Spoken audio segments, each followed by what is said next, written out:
Vamos caminhar? Agora, eu quero entrar com você com 10 palavras para a saudação. Então, papel e caneta na mão. Vamos lá? Papel e caneta na mão. Agora, vamos entrar com a palavra de saudação. Já deixa tudo aí alinhadinho. Nós vamos agora entrar com a palavra de saudação. Algumas considerações rápidas sobre palavra de saudação. Tenho dito aos meus alunos, e agora para vocês aqui. A palavra de saudação, não há uma regra definida para o tempo de uma palavra de saudação. Não há uma regra, mas há uma ética. É inadmissível alguém dar uma palavra de saudação de 50 minutos, de 40 minutos, de 35 minutos, como eu já vi alguém que pegou o microfone antes de mim, deu uma saudação de 35 minutos e eu, pregador da noite, só me sobraram 10 minutos. Mas eu queria que você, caso a sua igreja já tenha um tempo determinado pelo seu pastor, que foi compartilhado no culto de doutrina ou alguma coisa parecida, tudo bem. Caso não tenha, o que eu aprendi fazendo seminário batista, meus 4 anos fazendo teologia? Palavra de saudação, 5 minutos. Porque ela é comparada a um lanche. O que vai alimentar a igreja não é a palavra de saudação, é a pregação. Então, eu quero que você tenha essa metáfora aí na sua cabeça. Se tem a palavra de saudação e tem a pregação, o que alimenta mais? Um lanche ou um almoço? Bem, o que alimenta mais é o almoço. Então, o almoço vai ser quem? A pregação ou a saudação? É óbvio que vai ser a pregação. Entendendo, então, que a saudação é como um lanche, ninguém faz um lanche de 30 minutos. Ninguém pede um pão na chapa com queijo e demora 30, 40 minutos para comer. Já vai estar frio, sem graça, queijo borrachudo. Por quê?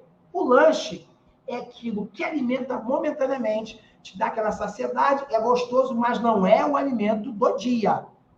Esse é o entendimento que eu queria que você tivesse acerca da palavra de saudação.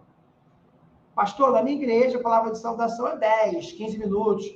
É como o meu pastor gosta. Fique com a determinação do seu pastor. Beleza? Caso não tenha, ou caso agora, na sua igreja, do jeito que ela for, seja.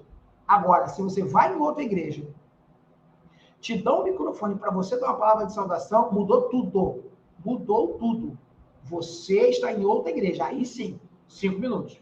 Ah, pastor, mas eu estou com uma palavra revelada que eu quero entregar tudo que Deus me deu. Tá bom, imagina eu dando a palavra de saudação se eu tenho mais de 400 esboços na cabeça. Imagine eu dando a palavra de saudação. Vai ser nem vigília, vai virar, sei lá, uma maratona. Então, vamos ter a mentalidade da ordem e decência. Tem mais gente para pegar o microfone. Então, você pegou o microfone, palavra de saudação, 5 minutos. Tem um aluno meu, Ricardo Barreiro. Ele começou a estudar comigo no meio do ano passado, presbítero. Aprendeu a metodologia de como dar uma saudação em 5 minutos. Gente, ele só começou a visitar a igreja, como ele sempre fez, dando saudações de 5 minutos. Ele falou assim, pastor, eu dou uma saudação de 5 minutos e no final do culto eu tenho 2 ou 3 agendas. Porque qual o sentimento que gera no coração de quem te ouve? Bem, se ele, dando uma palavra de saudação, alcançou essa profundidade em 5 minutos, imagine esse homem, imagine essa mulher com 40 minutos. Eu quero ouvir essa pessoa 40 minutos. Perceba que o menos é mais. Falou menos e gerou muito mais conteúdo, muito mais oportunidades. Já ao contrário de alguém que vai dar uma palavra de saudação e dar uma saudação de 20 minutos. Eu, pastor, ouvindo você dar uma saudação de 20 minutos, penso comigo, na minha igreja ele nunca não vai nem pregar. Porque se uma saudação na igreja dos outros, ele fala 20 minutos, uma pregação vai querer falar 2 horas. Não tem ética, não tem domínio, não tem controle. Eu não convidaria essa pessoa e penso que muita gente faz assim. Então, 5 minutos é o ideal para a palavra de saudação, você em outra igreja.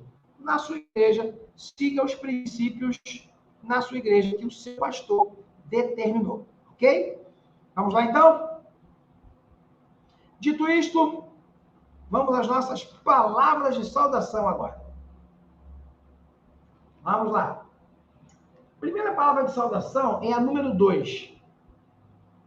Dentro dos seus esboços, número 2 é a palavra de saudação. Atos 29, versículo 9, parte A. E ele viu as luzes, porque... Não, deixa eu pegar do início. Domingo, dia de culto, um jovem precisava definir a sua vida espiritual. E o que ele faz?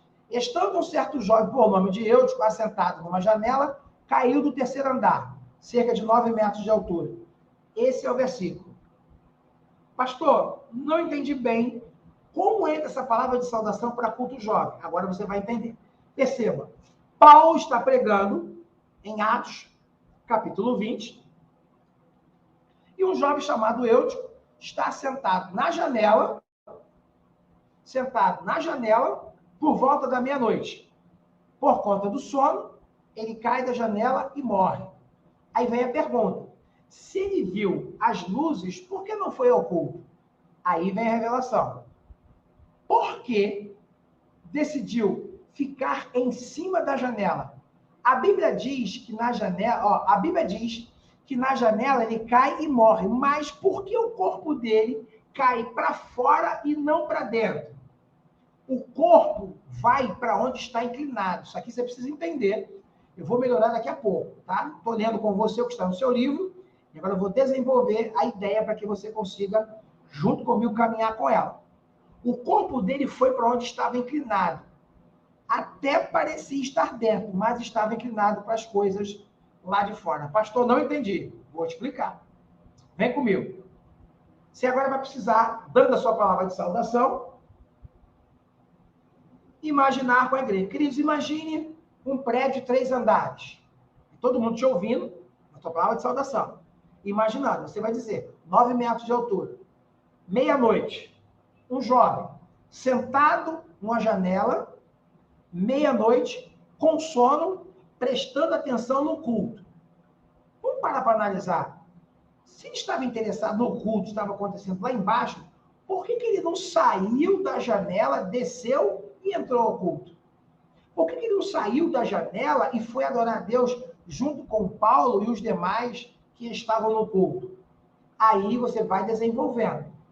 Janela é lugar de indefinição.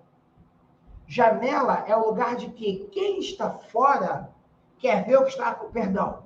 Janela é o lugar de que quem está dentro quer saber o que está acontecendo lá fora. Essa é a janela normalmente. Só que ele está em cima da janela. Meio que em cima do muro. Se fosse tão interessante estar no culto, descia da janela e fosse até lá. Só que era cômodo para ele ficar vendo o culto de longe, não sair do conforto da sua casa, aparentemente interessado no culto, mas não querendo pagar o preço de estar lá no culto. Agora a Bíblia vai dizer que ele cai. Cai e morre de 9 metros de altura. Agora entenda. Agora vem a revelação dessa saudação. Aí vem a pergunta. Vou fazer uma pergunta para vocês. Se ele estava sentado na janela, por que quando ele caiu para fora e não caiu para dentro? Porque o corpo vai para onde ele está inclinado. Ou seja, ele estava em cima da janela, mas o corpo estava inclinado para onde? Para fora. Aí eu aplico. Toda vez que o meu corpo, que a minha vida está inclinado para as coisas lá de fora, eu caio. Se esse jovem estivesse inclinado, se o seu corpo, se os seus desejos estivessem inclinados para as coisas de dentro, ele cairia para dentro. Eu até brinco. Cairia para dentro da obra de Deus, cairia para dentro do evangelismo, cairia para dentro da escola bíblica, mas não. Ele está na janela, mas com o corpo inclinado para fora. Todo aquele que se diz crente, mas está com o seu corpo, com a sua vida inclinada para as coisas lá de fora, cai. E cai e acaba morrendo. Então, meu convite para todos nós nessa noite é: desce da janela, porque janela é lugar de indecisão. Deus a todos abençoe. Pronto. Eu acho que eu usei menos de 5 minutos e consegui deixar claro. Então, percebam que para você construir essa saudação, você vai precisar ter essa percepção, entendeu? Ó, aqui, ó, a altura, não sei o quê, para cá, para lá, tá?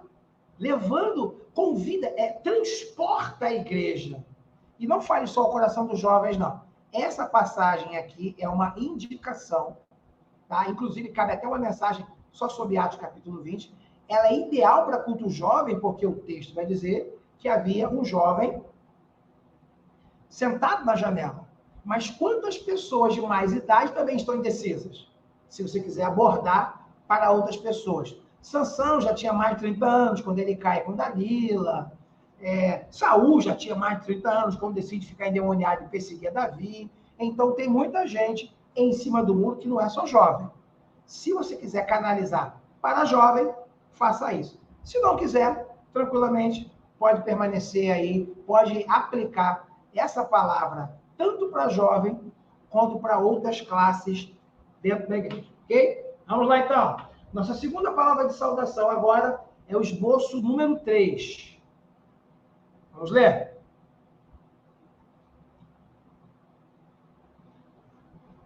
O rei Davi. Aqui, para você desenvolver essa palavra aqui, eu te aconselharia, se você faz isso, eu não tenho dificuldade, de você marcar os versículos. Deixar pelo menos um pontinho do lado de cada um, para que você faça a leitura de forma dinâmica e não fique uma coisa muito amarrada. Seria mais ou menos assim. São os irmãos com a paz do Senhor? Bem, vou fazer aqui como seria, depois eu coloco o esboço aqui. São os irmãos com a paz do Senhor? Abra sua Bíblia em 2 Samuel capítulo 11. As pessoas abriram, não esperem todos acharem. No versículo 2, Davi deseja Betseba. Você compartilhando. No versículo 5, Davi engravida uma mulher casada. No versículo 15, Davi manda matar o marido para poder limpar a barra dele. Agora, lá em 2 Samuel, versículo 11 e 27, pronto, tudo resolvido. Davi se casa com ela, toma ela como mulher. Ou seja, passou desapercebido, ninguém ficou sabendo, nada aconteceu. Aí eu coloquei, pronto, nada.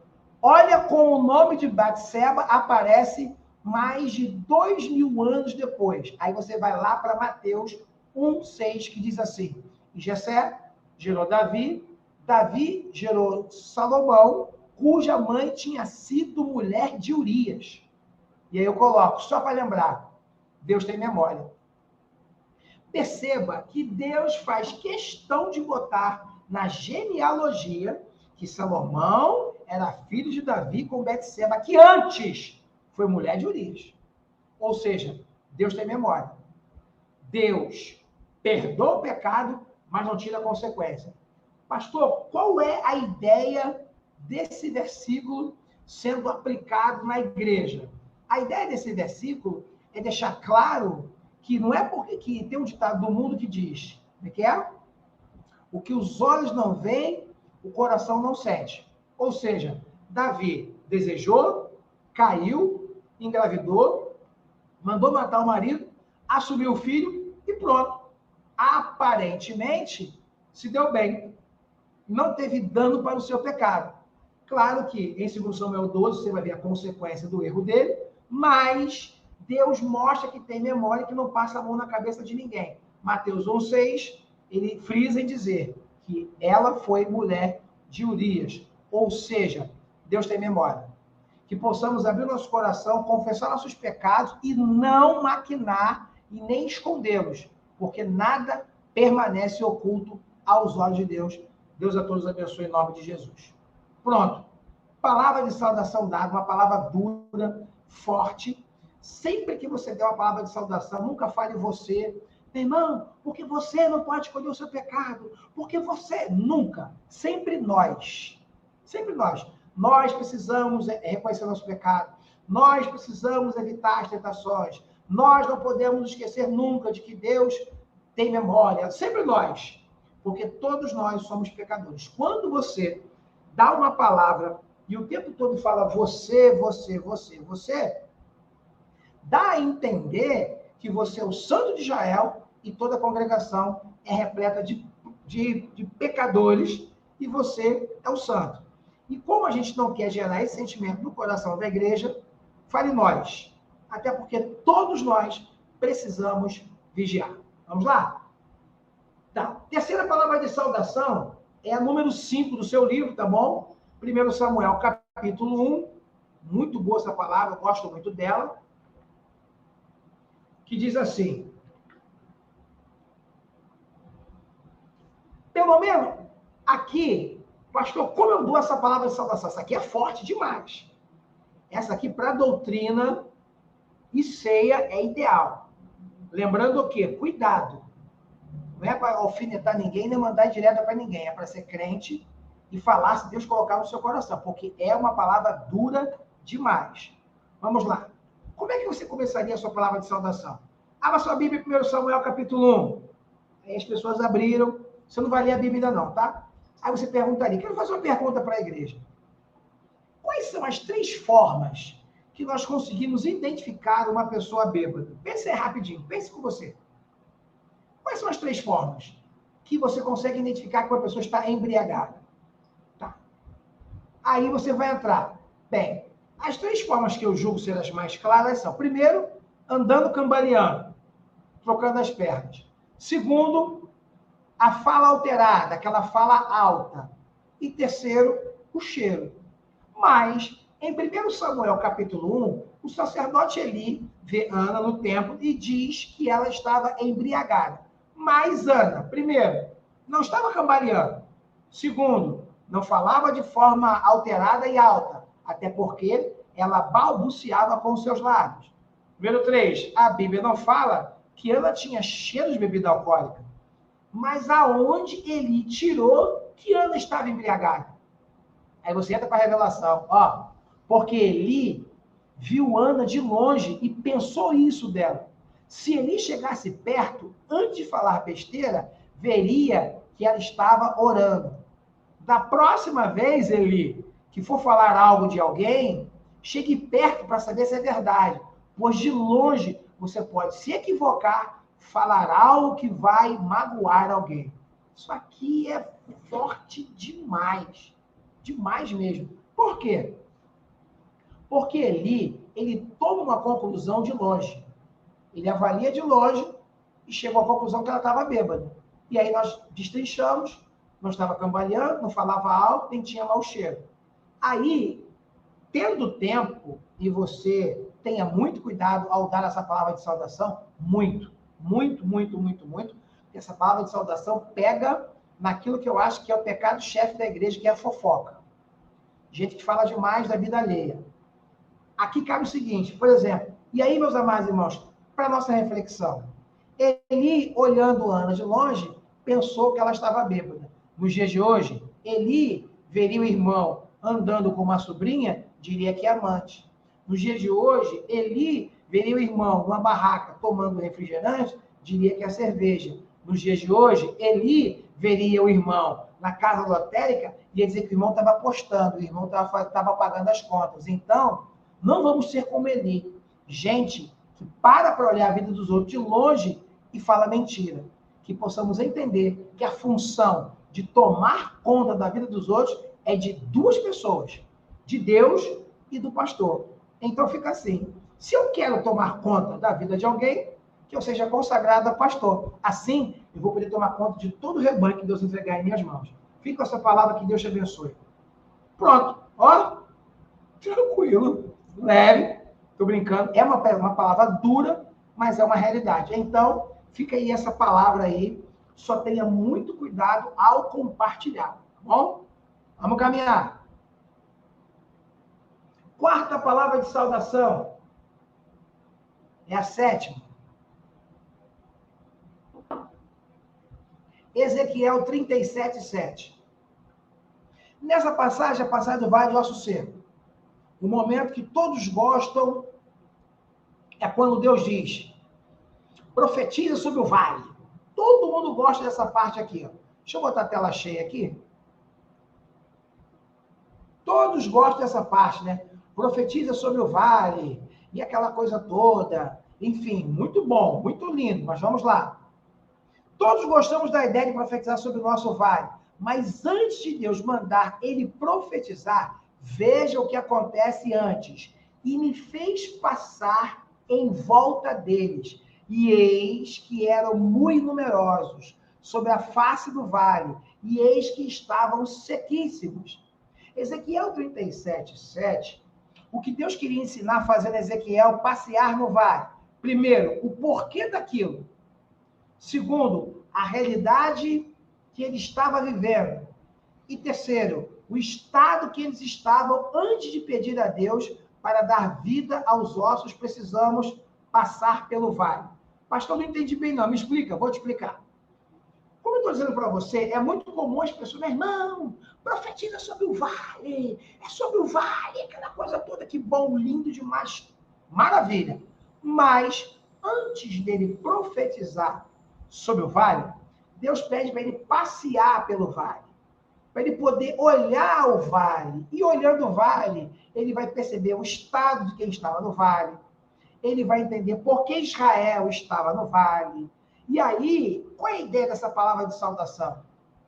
Antes de você pensar em profetizar sobre o vale dos ossos secos, profetizar sobre o vale é parar e pensar, por que eu estou nesse vale? Porque tem vale que eu estou por culpa minha.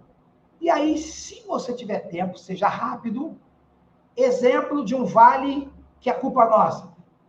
Segundo Reis, capítulo 3, o rei decide andar com o filho de Acabe e vai parar no deserto. Foi o diabo que colocou ele nesse vale? Não, ele foi porque quis. Gênesis capítulo 3, Eva decidiu comer do fruto. O diabo empurrou o fruto boca dentro? Não, ela comeu. Então, ela entrou naquele vale. Então, antes de pensar em profetizar restauração sobre o vale, vamos parar para entender o porquê do vale. Porque quando eu entendo o porquê do vale, eu aprendo a não cometer os mesmos erros. Porque eu profetizo, saio do vale, cometo o mesmo erro, volto para o vale e fica um ciclo vicioso. O que Deus faz? Antes de você profetizar sobre o vale, você precisa entender por que você está passando por ele. Linda essa palavra, querida, essa número 7 aí, é uma que eu te indico para o próximo culto aí. Linda demais, muito, muito, muito forte. Vamos lá. Nossa quinta palavra de saudação, Marcos 2. E aconteceu que não, deixa eu caminhar. Não é essa não, é essa aqui. Segundo Samuel... não, sim, perdoe. A outra foi palavra de saudação, é o mesmo texto. É o mesmo texto, vamos lá.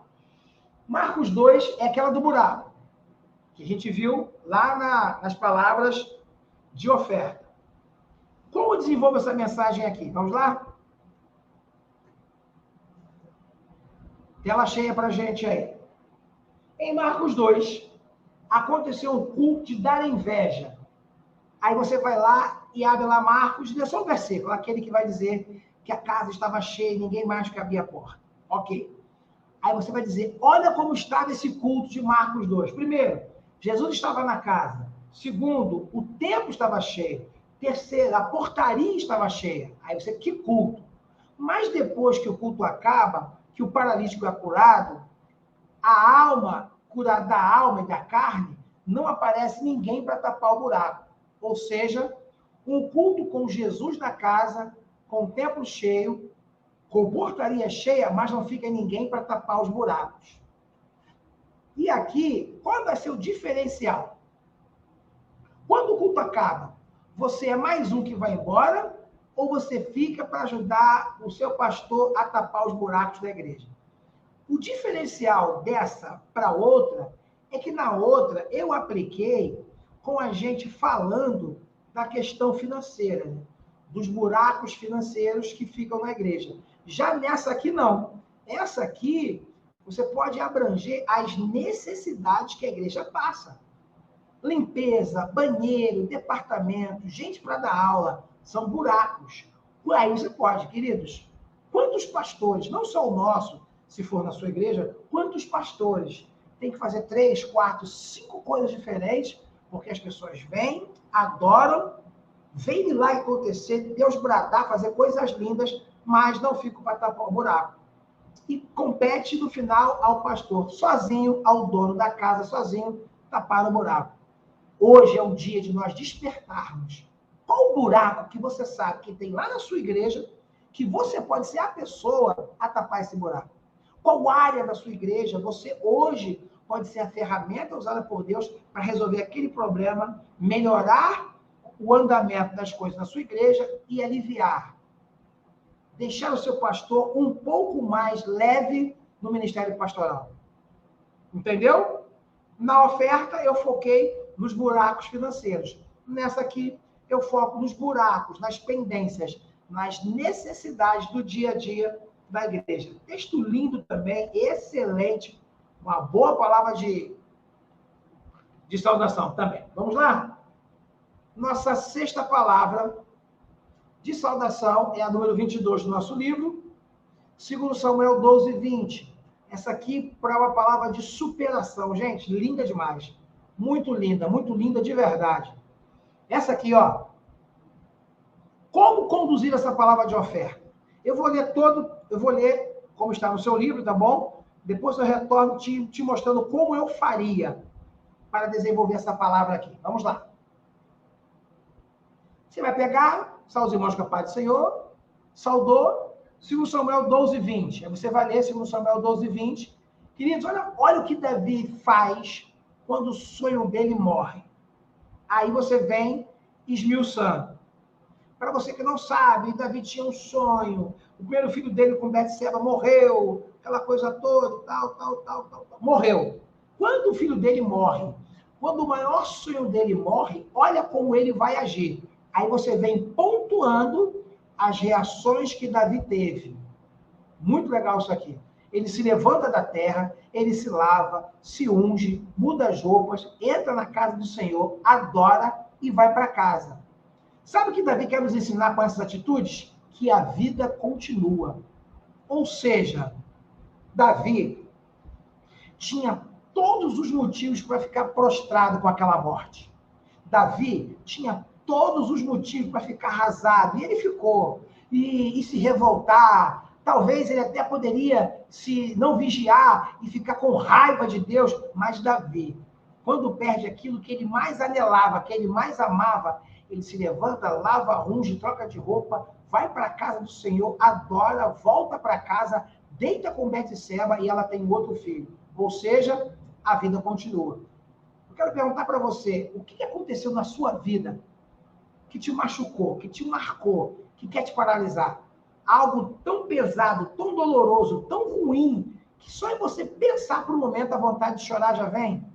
Eu não consigo imaginar a sua dor, mas Davi, no momento mais difícil da vida dele, ele consegue tomar essas atitudes. E o mais interessante, que depois dessas atitudes, ele se deita com Betseba, ela engravida e vai nascer Salomão. O convite de Deus para você nessa noite é: se levanta, continua adorando a Deus, porque morreu o sonho, mas não morreu o sonhador. Deus a todos abençoe em nome de Jesus. Ó, simples, profunda, é de uma dimensão assim, tendo liberdade, eu não vou dar essa palavra de saudação, eu já pediria um teclado bem suavezinho e viria, mas bem refletivo. Mas para poder rasgar a alma da igreja toda no meio e fazer a igreja entender que pode ter morrido o sonho, mas o sonhador está vivo. Ok? Seria aí uma abordagem perfeita para esse texto. Vamos lá? Nossa sétima palavra de saudação é de número 29 do seu livro, 1 Reis 18, 1. Aqui é aquele momento que Israel está sem chuva. Deixa eu desenvolver aqui, depois a gente me usa. Depois de longos 3 anos sem chuva, Israel, Deus fala com Elias, o profeta, dizendo: sucedeu depois de muitos dias a palavra do Senhor veio a Elias do 3º ano, dizendo: vai, apressa-te e vai a Acabe, porque darei chuva a Israel. 1 Reis 18, 1. Deus agora traria aquilo que todos desejavam depois de longos 3 anos. Mas, e disse ele ao seu servo, versículo 43, sobe agora e olha para o lado do mar. E subiu e olhou e disse, não há nada. Então ele disse, volta lá 7 vezes. Deus iria dar aquilo que eles queriam, mas a forma que a bênção veio poderia causar dúvida no coração deles. Aqui é aquela passagem da pequena nuvem, que virou até canção, né? Eu vejo uma pequena nuvem do tamanho da mão de um homem. Como dar essa palavra de saudação aqui?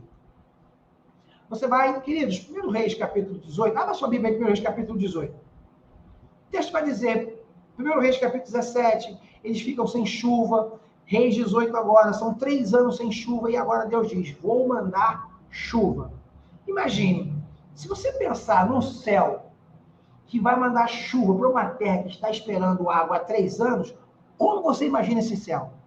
Eu, Sérgio Soares, imagino esse céu todo enegrecido, com nuvens carregadas, com aquela cara de dilúvio, no céu completamente preto, negro, cheio de nuvens pesadas. Só que o texto vai dizer que na primeira vez que o servo olha, ele não vê nada. Mas Elias tinha uma palavra de Deus que haveria chuva. E ele fala, vai lá e volta uma outra 7 vezes. E na 7ª vez ele vê uma nuvem do tamanho da mão de um homem. E você pergunta para a igreja, você sabe o que é uma nuvem do tamanho da mão de um homem? Amanhã, sim, né? Amanhã, quando você acordar, feche suas mãos, erga para os céus e procure uma nuvem que se esconda atrás das suas mãos. Quando você achar uma nuvem que se esconda atrás de uma das suas mãos, você achou uma nuvem do tamanho da mão de um homem. Convida a igreja a fazer isso. Você mesmo, quando tiver tempo, quando lembrar dessa aula, faça isso. Vai ser uma nuvem insignificante. Mas é essa nuvem insignificante que vai trazer a chuva que a terra precisa. Pastor, e agora? E a saudação? Aí você entra. Talvez você está há muito tempo vivendo um tempo de sequidão. Você está vivendo muito tempo desempregado, e não sei o quê. E a nuvem que Deus está te mostrando é pequena. E você está pensando no seu coração, como algo tão pequeno vai pagar todas as nossas contas? Como algo tão pequeno vai resolver todos os meus problemas? Aí você vai dizer assim, lembre-se, a nuvem era pequena, mas o Deus que mandou a pequena nuvem era grande. Pode parecer pequeno o que Deus está fazendo na sua vida, mas prepara, porque vai vir uma chuva de prosperidade, uma chuva de resposta que vai inundar na sua vida. Fique com essa palavra. Não duvide do tamanho da provisão que Deus está te enviando e volte lá tantas vezes forem necessárias. O servo voltou 7. Eu não sei quantas você vai voltar, mas se Deus falou que vai chover, prepare-se, vai chover. Deus a todos abençoe em nome de Jesus. Pronto. Linda também. É uma palavra assim de despertamento, porque nós temos uma tendência muito grande a acharmos que só tem Deus em coisas grandes. Então esse texto ele vai contra a tudo isso aí, ok? Vamos lá então, nossa 8ª palavra de saudação, Lucas 24:15, é o teu esboço número 38, no seu e-book, esboço 38. Aqui, depois da morte de Jesus e seu reaparecimento para os seus discípulos, 2 deles andavam e saíam de Jerusalém e seguiam para Emaús. Ou seja, o caminho de Emaús, eles estavam precipitados, né? Estavam distantes, eles foram embora. Deixa eu resumir aqui. Você tem tudo isso escrito, eu vou sintetizar um pouco. Se eu ficar lendo muito, você já tem isso aí no seu esboço, então basta você escrever aí que essa é a mensagem 38 e entender, tá bom? Entenda. No caminho de Emaús, havia uma direção. Aguarda em Jerusalém, até que, né? Aguardar em Jerusalém. Só que 2 discípulos estão tão frustrados que eles não conseguem aguardar em Jerusalém. Eles vão e pegam o caminho para Emaús, ok? Ok. O que Jesus faz? Olha a grandiosidade. Ele deixa toda uma cidade aguardando a nova aparição dele e vai andar por quase um dia inteiro do lado de 2 discípulos desviados que se afastaram de Jerusalém porque estavam frustrados. E aí, para você poder entender mais, leia Lucas 24 todo. Mas aonde que entra a palavra de saudação? Você desenvolve, é uma palavra de saudação própria para quem está afastado. E aí você, no final, entra. Olha que interessante. havia uma cidade, centenas, talvez milhares de pessoas aguardando por Jesus, mas ele para ir atrás de duas pessoas que estavam se afastando dele. Eu não sei o que te trouxe aqui nessa noite. Eu não sei se você sofreu algumas frustrações. Eu não sei se você está decepcionado com a vida, com alguma igreja. Não sei. Eu sei de uma coisa. Jesus foi atrás daqueles dois discípulos no caminho de Emaús para trazê-los de volta para o caminho da promessa, para trazê-los para Jerusalém. E Deus te trouxe aqui para te dizer, Emaús não é o teu lugar. Lá, ele foi no caminho de Emaús e disse, volta para Jerusalém, que é o teu lugar. E essa palavra de salvação é para dizer para você, essa frustração não pode ser maior do que o amor de Deus. Emaús não é o seu lugar. Hoje é dia de você voltar para Jerusalém. Hoje é dia de você voltar para a casa do Pai. Deus a todos abençoe em nome de Jesus. Pronto. Olha essa palavra de saudação. Que coisa linda. Pensa nessa palavra. Pensa na dimensão dessa palavra sendo aplicada num culto evangelístico ou num culto de domingo.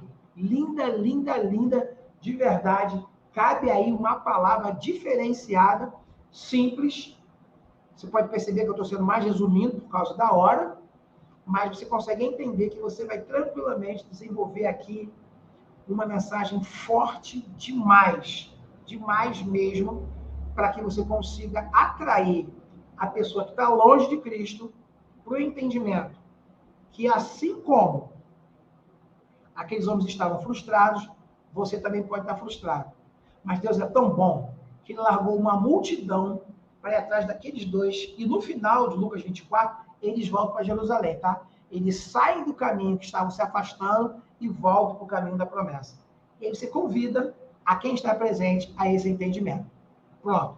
Se você estiver pregando esse texto, eu acho que esse é o momento de você fazer o apelo ou o convite para alguém entregar a vida a Jesus. Ok? Vamos lá?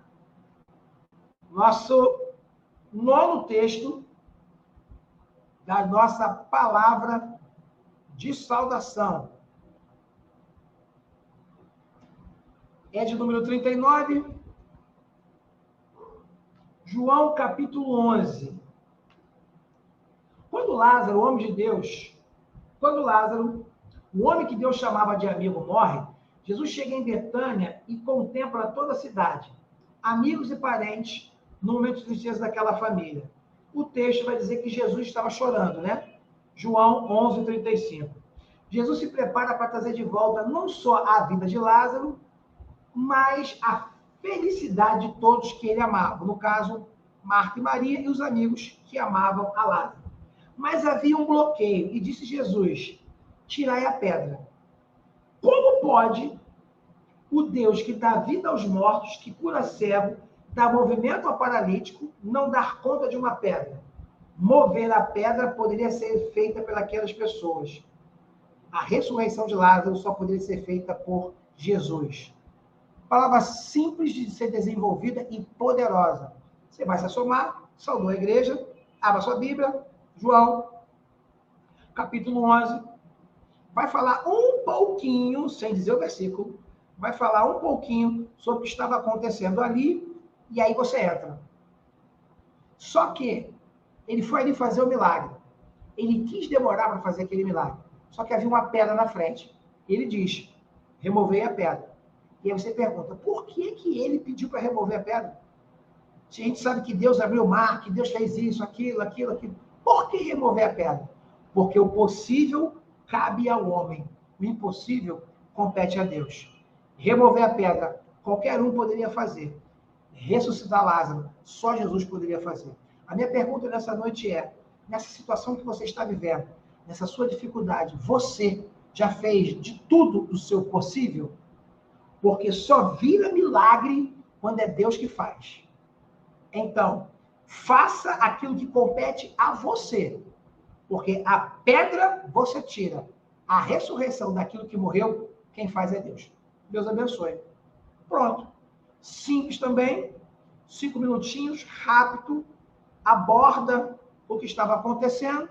Entra nessa profundidade e convida a igreja a remover aquilo que está proibindo Jesus de fazer o milagre. A pedra era obstáculo para Jesus chegar até Lázaro? Qual o obstáculo que nós temos colocado diante de Deus nesses dias? Incredulidade, fazer do meu jeito, e aí deixa Deus te conduzir, porque com certeza vai ser lindo demais. E agora, nosso 10º texto para palavra de saudação, Atos, capítulo 5, que diz assim. Vamos lá. O livro de Atos 5 nos narra uma história sobre Ananias, não é isso? Ananias e Safira. Tá, deixa eu entrar logo na explanação, que ler, depois você consegue ler e entender.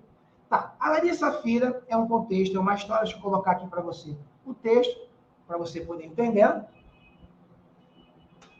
Esse texto aqui fala de quando todos em comum acordo, por decisão própria, entregavam tudo, porque viviam e tudo em comum.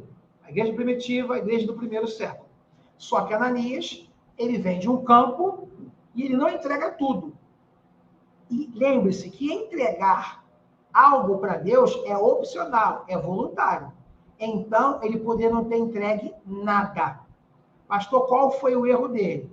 O erro dele é que ele entrega uma parte, mas mente para aquela liderança dizendo que estava entregando tudo. Deixa eu te ajudar. É como alguém que entrega um dízimo de R$100, mas ele ganha 5.000. Ele deveria entregar um dízimo de 500, mas bota no envelope 100. Ele com Deus. Só que aqui, Deus manifesta a justiça dele. Por quê? Ele entrega um valor, dizendo ser o total, mas na realidade era só uma parte. E aí nos preocupa. Quantas vezes existem pessoas que às vezes mentem para Deus? Que na hora de entregar algo para Deus, diante das pessoas, porque Deus sabia que aquela oferta era uma oferta mentirosa. Deus sabia. Mas a atitude dele, ele fica de bem, ele fica bem com a comunidade. Caramba, o Sérgio Soares vendeu uma casa de praia. Gente, você acredita que ele vendeu a casa de praia e ele entregou tudo? Gente, que homem de Deus. Mas no fundo, é uma mentira. Ele queria impressionar pessoas e esqueceu que estava decepcionando a Deus. Que nós nunca possamos, preocupados em agradar pessoas, sermos mentirosos, negligentes, para agradar a terra e entristecer aos céus. Que possamos refletir nisso.